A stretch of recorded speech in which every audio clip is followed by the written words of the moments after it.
Hello, नमस्कार और आदाब है मेरे तमाम दोस्तों को। आपके दोस्त और गाइड इरफान की तरफ से एक बार फिर आपके साथ आपके अपने चैनल एस्ट्रो एश्योरेंस पे। आज मैं आपके लिए एक ऐसा टॉपिक लेके आ रहा हूँ जिससे मैं अक्सर रूबरू होता हूँ जब लोग मुझसे राब्ता करते हैं। और ये एक अहम टॉपिक है और मैं इसे कुछ हद तक एक सामाजिक बुराई के तौर पे भी देखता हूँ। हालांकि अब हालात बदल रहे हैं और इसीलिए मैं इसे आपके सामने ज्यादा एक नसीहत के तौर पे ला रहा हूँ और साथ ही एक रहनुमा के तौर पे कि आप अपनी जिंदगी के बाज़ पहलुओं के बारे में फैसले कैसे ले सकते हैं। तो बात किस चीज की हो रही है?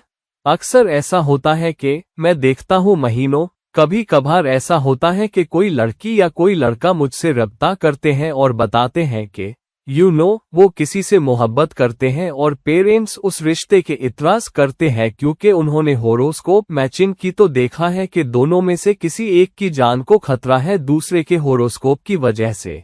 और ये दोनों तरफ से होता है।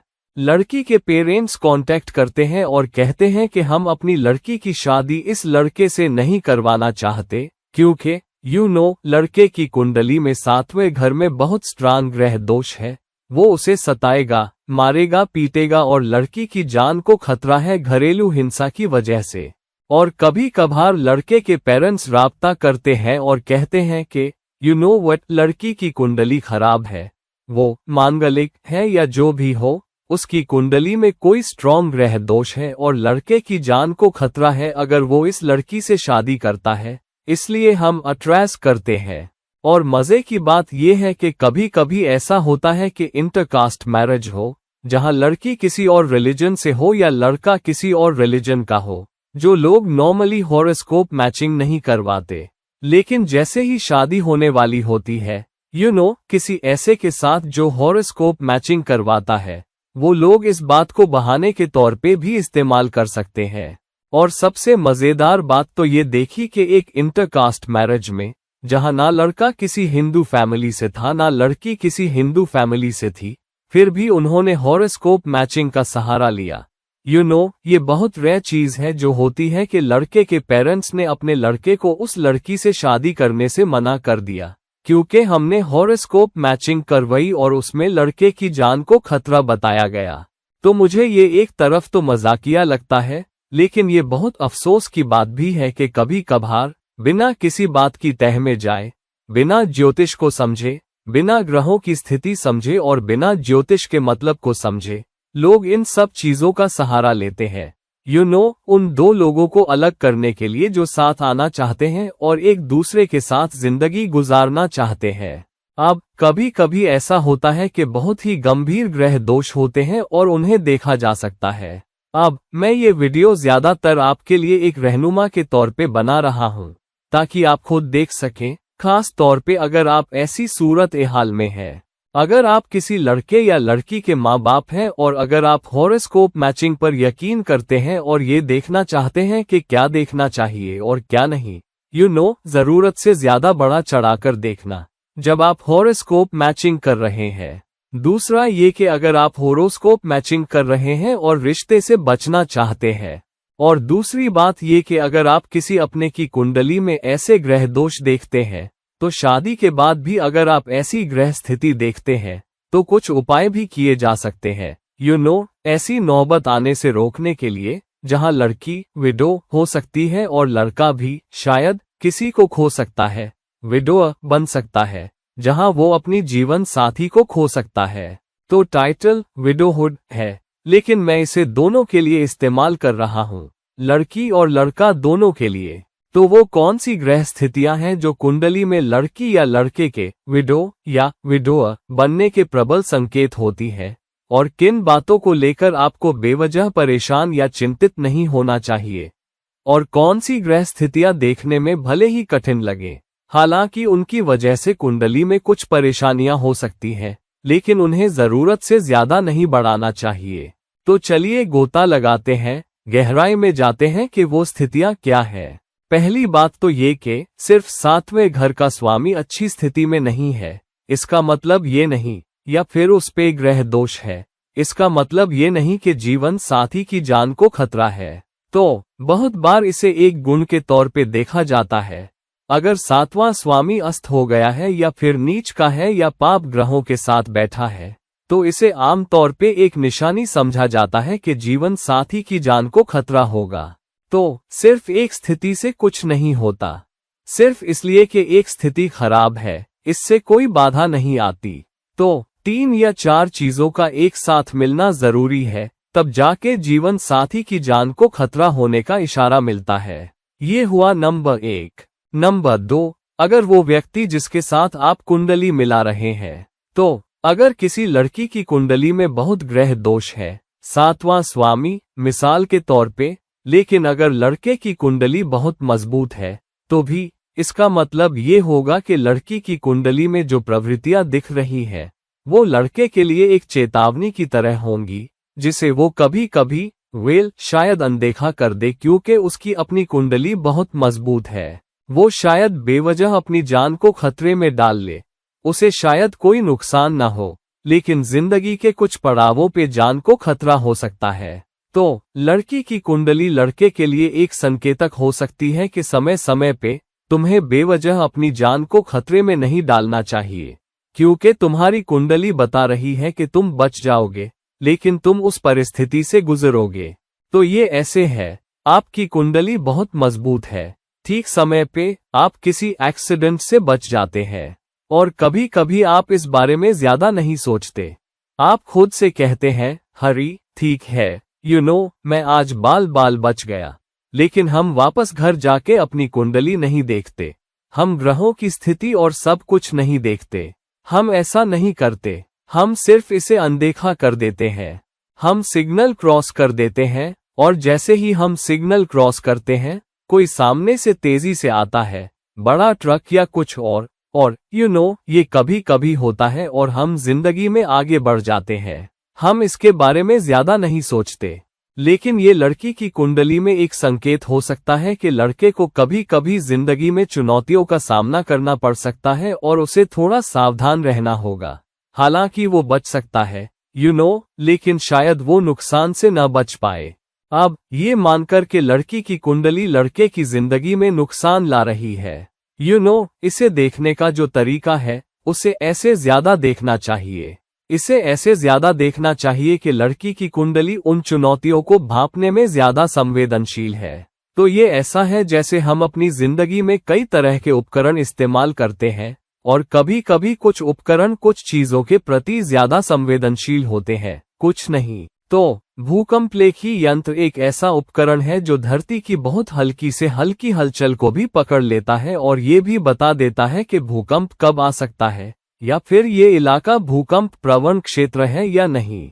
तो अगर आप रोजमर्रा की जिंदगी में झटके महसूस न भी करें क्योंकि वो बहुत हल्के होते हैं, लेकिन अगर भूकंपलेखी यंत्र पे दर्ज होने वाली हलचल दिन प्रतिदिन या हफ्तों के दौरान बढ़ती जाती है, तो विभाग, भूकंप विज्ञान विभाग या जो भी नाम हो, वो सरकार या संबंधित विभाग को सूचित कर सकता है कि एक मौका है कि भूमिगत हलचल हो रही है और ऐसे समय में भूकंप आ सकता है, और वो आपको वो समय भी बताएंगे जब वो भूकंप आ सकता है। ज्योतिष और ग्रहों की स्थिति को भी ऐसे ही देखना चाहिए कि जब ऐसा समय आए, लड़के की जान को खतरा हो सकता है ऐसे समय में, और उसे थोड़ा सावधान रहना होगा, बजाय इसके कि ऐसा देखा जाए कि लड़की की कुंडली लड़के की जिंदगी में ये सब ला रही है।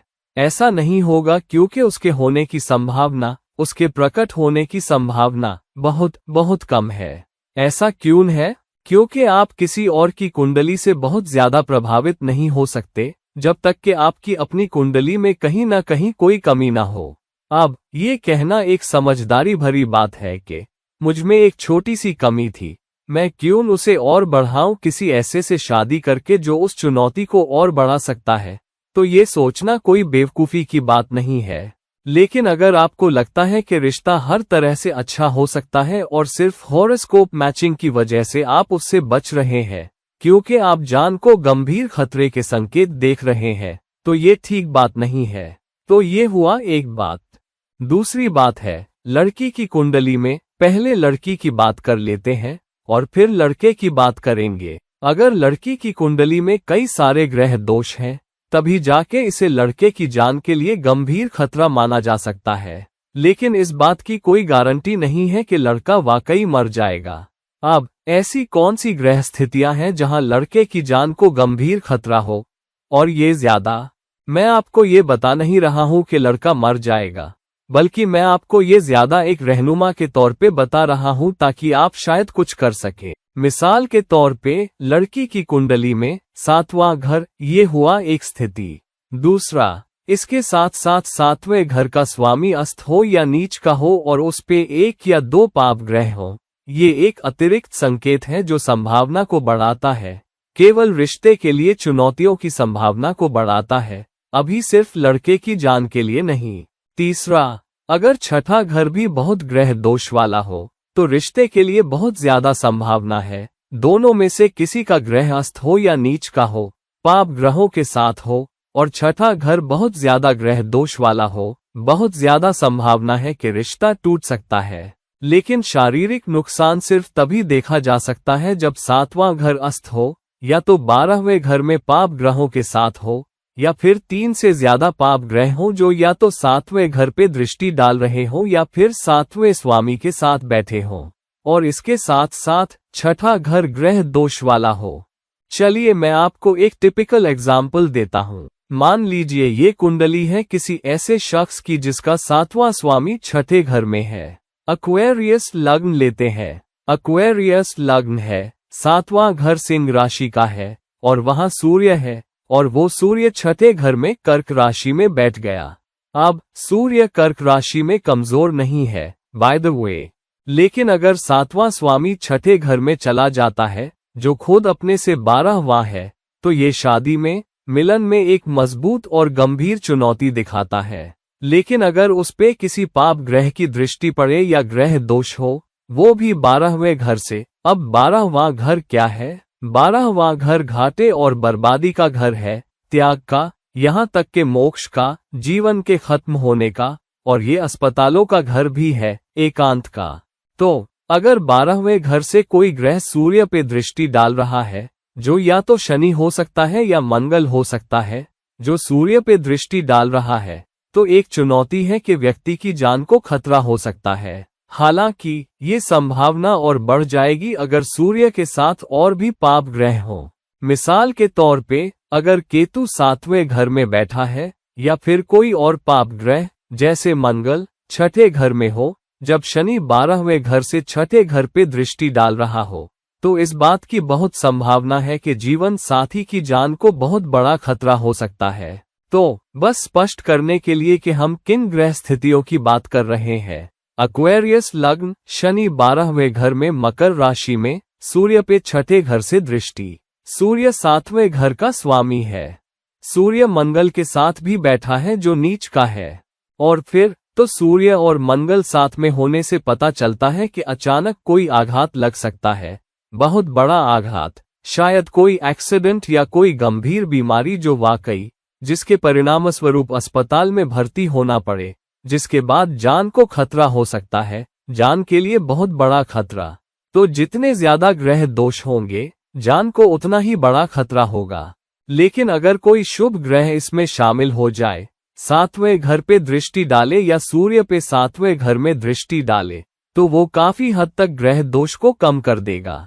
अगर बृहस्पति 6ठे घर या 7वें घर पे दृष्टि डालता है, या तो अपनी 5वीं दृष्टि से या फिर 9वीं दृष्टि से भी, तो काफी हद तक ग्रह दोष कम हो जाएगा।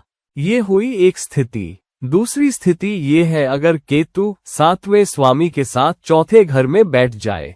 4था घर घरेलू सुख शांति का घर है। तो जब 7वां स्वामी और केतु एक साथ बैठते हैं, और अगर 7वें घर पे किसी पाप ग्रह की दृष्टि हो, मान लीजिए शनि की पाप दृष्टि 7वें घर पे है, तो भी रिश्ते में चुनौती देखी जा सकती है। और रिश्ते के लिए या व्यक्ति की जान के लिए चुनौती की संभावना ज्यादा होगी अगर 7वें स्वामी पे किसी दूसरे पाप ग्रह की भी दृष्टि हो।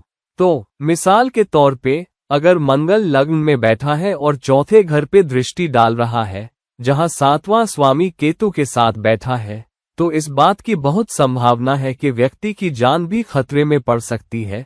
अगर 7वें घर पे भी दृष्टि हो, मिसाल के तौर पे शनि की, या तो 5वें घर से या 10वें घर से, अगर शनि की दृष्टि हो, तो 3 या 4 स्थितियों का एक साथ मिलना जरूरी है। फिर भी इस बात की कोई गारंटी नहीं है कि जान को नुकसान होगा। हालांकि बहुत से श्लोक हैं जो सिर्फ एक स्थिति बताकर वो कहते हैं कि विधवापन देखा जा सकता है।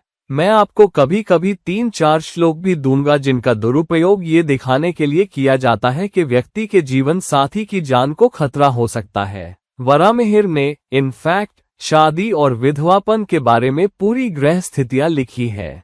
आइए देखते हैं कि इनमें से कुछ श्लोक क्या कहते हैं। अगर शादी के समय लड़की की कुंडली के लग्न में सूर्य या मंगल हो तो लड़की विधवा होगी। तो यहाँ वराहमिहिर ट्रांजिट्स की बात कर रहे हैं, यानी लड़की की शादी के वक्त अगर सूर्य और मंगल लग्न में हो तो एक चुनौती हो सकती है। दूसरी बात यह भी है कि अगर सूर्य और मंगल दोनों ही किसी लड़की के लग्न में हो और दोनों ही 7वें घर पे दृष्टि डाल रहे हो, लेकिन अगर वो दोनों किसी शत्रु राशि से 7वें घर पे दृष्टि डाल रहे हो, मिसाल के तौर पे अगर वो दोनों कन्या राशि पे दृष्टि डाल रहे हो, अगर वो दोनों कुंभ राशि पे दृष्टि डाल रहे हो मिसाल के तौर पे, या अगर वो दोनों वृषभ राशि पे भी दृष्टि डाल रहे हो, तो रिश्ते में एक चुनौती हो सकती है। लेकिन अगर 7वां स्वामी भी ग्रह दोष वाला हो या अस्त हो, तो अगर वो लग्न में चला जाए और वो अस्त हो और किसी दूसरे पाप ग्रह की दृष्टि के नीचे हो, मिसाल के तौर पे शनि की 11वें घर से, तो भी एक मौका है कि रिश्ते में खटास आ सकती है और जीवन साथी की सेहत भी बुरी तरह प्रभावित हो सकती है। शनि, मंगल, बृहस्पति, बुध, राहु, सूर्य, चंद्रमा और शुक्र ये 7वें घर में बैठकर क्रमशः गरीबी, विधवापन, कैद, विनाश, पतन, धनहानि, रोग, परदेश में रहना और मृत्यु का कारण बनते हैं। तो विधवापन की संभावना बहुत ज्यादा है अगर 7 ग्रह 7वें घर में हो, जिसमें राहु भी शामिल है, जिसका मतलब है कि केतु लग्न में बैठा होगा। तो किसी नतीजे पे पहुंचने के लिए इन स्थितियों को देखना होगा। हालांकि इस बात की संभावना बहुत कम है कि 7 ग्रह 7वें घर में हो, और फिर भी ग्रहों की युति बहुत ही करीबी होनी चाहिए और साथ ही ट्रांजिट्स भी बहुत मायने रखते हैं। अगर ऐसा नहीं है, अगर 2 पाप ग्रह एक साथ 7वें घर पे ट्रांजिट नहीं कर रहे हो, तो इस बात की संभावना कि ऐसा कुछ हो बहुत कम है। और आमतौर पे बड़े ग्रहों के ट्रांजिट्स, ज्यादा समय तक रहने वाले ग्रहों के ट्रांजिट्स जैसे राहु, शनि और केतु ज्यादा महत्वपूर्ण होते हैं बृहस्पति के मुकाबले, क्योंकि ये 3 ग्रह शनि, राहु और केतु किसी एक राशि पे सबसे ज्यादा समय तक रहते हैं, जो कि राहु और केतु के लिए लगभग 18 महीने से लेकर शनि के लिए लगभग 2.5 साल तक होता है। तो इस पे गौर करना होगा इससे पहले कि कोई ये नतीजा निकाले कि व्यक्ति के जीवन साथी की जान को कोई गंभीर खतरा है या नहीं। एक श्लोक कहता है, राहुर्नभ स्वल्गतो विधवा करोति। राहु 10वें घर में हो तो विधवापन कराता है। सूर्य और शनि पाप कर्मों की तरफ ले जाते हैं। मंगल मौत लाता है।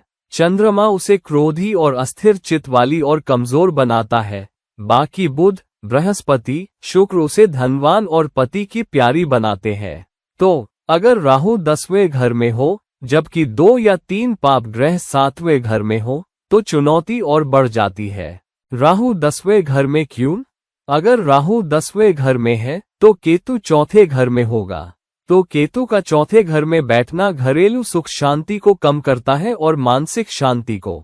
और अगर केतु 4थे घर में हो जबकि 7वें घर में 2 या 3 पाप ग्रह हो, जबकि 6ठा घर भी ग्रह दोष वाला हो, तो रिश्ते का नुकसान हो सकता है, जो जीवन साथी की जान पर गंभीर असर या खतरे से भी जुड़ा हो सकता है। षष्टक शीत चंद्र करोति विधवा, 6ठे घर का चंद्रमा विधवा बनाता है। तो 6ठा घर निश्चित तौर पे रिश्ते के लिए चुनौती का मजबूत घर है। 6ठे घर का चंद्रमा व्यक्ति को हमेशा ये सोचने पे मजबूर करता है कि क्या मैं इस रिश्ते को छोड़ दूं?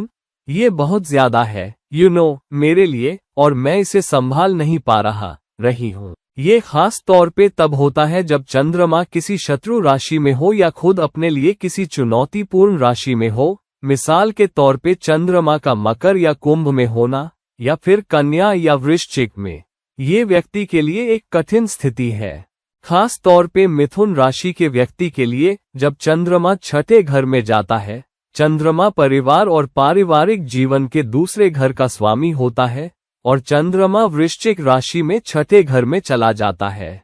और अगर उस पे ग्रह दोष हो, साथ ही सातवें स्वामी पर भी ग्रह दोष हो, यानी अगर बृहस्पति जो पति के कारक है पे बहुत ग्रह दोष हो, तो व्यक्ति की या व्यक्ति के जीवन साथी की जान को खतरा हो सकता है। खास तौर पे अगर हम लड़की की बात कर रहे हों।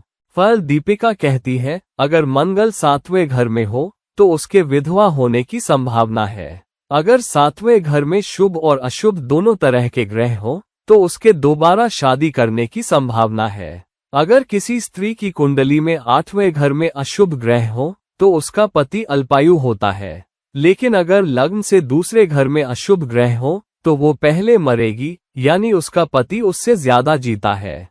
अब एक सीधी सादी बात है, एक जीवन साथी हमेशा दूसरे से पहले जाएगा।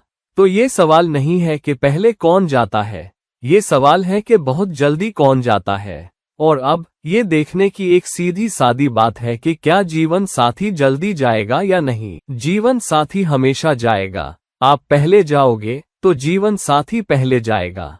तो लेकिन अगर शादी लंबे समय तक चलने वाली है तो आप इस बात की चिंता नहीं करते कि पहले कौन गया। वैसे भी अर्ली विडोहुड कब देखी जाती है, ये है सवाल। अब अर्ली विडोहुड सिर्फ तभी देखी जा सकती है जब कोई बहुत तेज ट्रांजिट हो, या तो सातवें घर पे या छठे घर पे, जब उनमें से किसी पे बहुत ग्रह दोष हो। और अगर वो ग्रह जो छठे या सातवें घर पे ट्रांजिट कर रहा है उसे बहुत तेज पाप ग्रह होना चाहिए, जैसे शनि या राहु या केतु। सिर्फ तब जब ये तीनों चलें, और कुछ हद तक मंगल, ये चार ग्रह, और वो या तो लग्न में अस्त हो, कुंडली के लग्न में, या फिर वो नीच के हो और वो सातवें घर से जुड़े हो, तभी बहुत गंभीर ग्रह दोष हो सकता है। सिर्फ तब जब कई दूसरे गंभीर ग्रह दोष भी हों, और इसलिए ट्रांजिट को देखना चाहिए। अब सबसे ज्यादा जरूरी है शनि या केतु या राहु का ट्रांजिट। अब ऐसी स्थितियां या ये लग्न से कब जुड़ती है?